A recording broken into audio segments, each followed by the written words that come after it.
Ito mga condensed milk, ito na nilagyan ko ng chocolate flavor at ito yung pangbasa natin sa ating mini donuts para po kakapit dito yung gagawin nating streusel.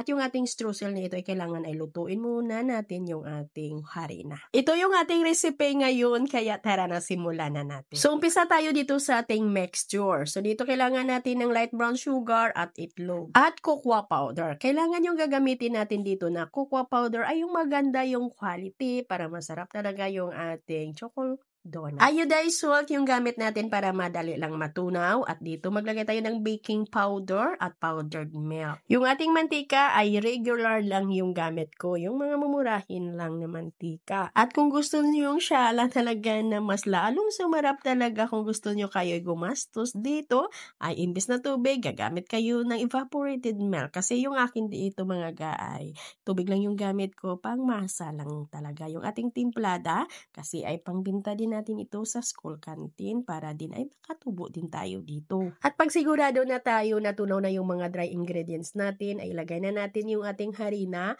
All-purpose flour yung gamit natin dito ha. At dito, ay hatiin lang natin sa paglagay yung ating harina. At salain nyo lang yung mga harina ninyo mga palangga. At nang sa ganun, hindi tayo dito magkaroon ng maraming lumps sa ating mixture at nang mapadali nating mapakinis. At nang well combine na, nawala na yung hulo harina, ay okay na ho yan. Huwag lang natin itong ma-overmixing. At pwede na nating lutuin ito agad sa ating donut maker. At kahit non-stick ito, ay nagbanya lang ako dito ng kunti lang na mantika para sigurado talaga na hindi didikit dito yung ating mixture dito sa mga moldy ng ating donut maker. At madali lang talaga itong lutuin, mga 3 to 4 minutes ay pwede na natin itong baliktarin at saka takpan natin. Madali lang talagang lutuin itong mga kasi ang mga liit lang naman ito. At pagkatapos ay gawa natin ito ng streusel. So dito lutuin muna natin yung ating harina. Third class flour yung gamit ko dito. Dito pwede naman gagamit ng bread flour, pwede ding all-purpose flour. At ito na, luto na yung ating harina. Niluto ko lang ito ng mga 7 minutes sa ating oven. Kung wala kayong oven ay pwede talaga na lutuin ninyo ito sa inyong kalaha or yung ano ba yan? Kawali. At lagyan ng light brown sugar at kailangan natin dito ng food coloring na orange. At i-mix lang natin ito ng mabuti bago natin ito lagyan ng margarine. At i-mix muna natin dito yung margarine. At ito mga ga, para lalabas talaga yung kulay na orange ay dapat ay painitan natin ito.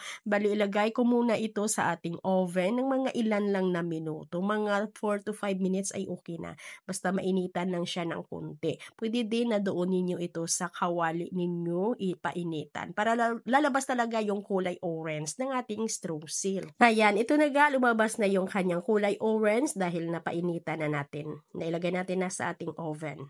Ay lamas-lamasin lang talaga natin yan para maging pino yung ating crumbs. At ang ginawa ko pag wala akong available na chocolate flavor ng ating condensed milk, yung ating classic na condensed milk, yung plain, ay nilagyan ko lang ho yan ng chocolate flavor. Dahil ito yung gagawin nating pangbasa sa ating mga mini donuts para kakapit dito yung ginawa nating streusel. At tansyahin lang talaga natin yung dami sa paglagay natin na yung makoat lang lahat.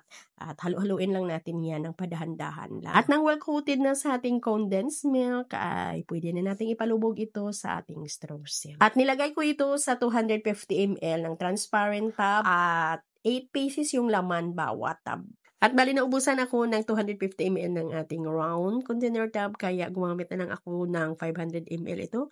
Medyo mataas nga pero no choice po tayo kasi naubusan. Ito na lang yung lalagyan ko sa iba. Pwedeng ibenta ng 30 to 35 pesos. Depende sa costing. Kayo mag-costing lang ga para malaman ninyo kung magkano yung inyong bintahan.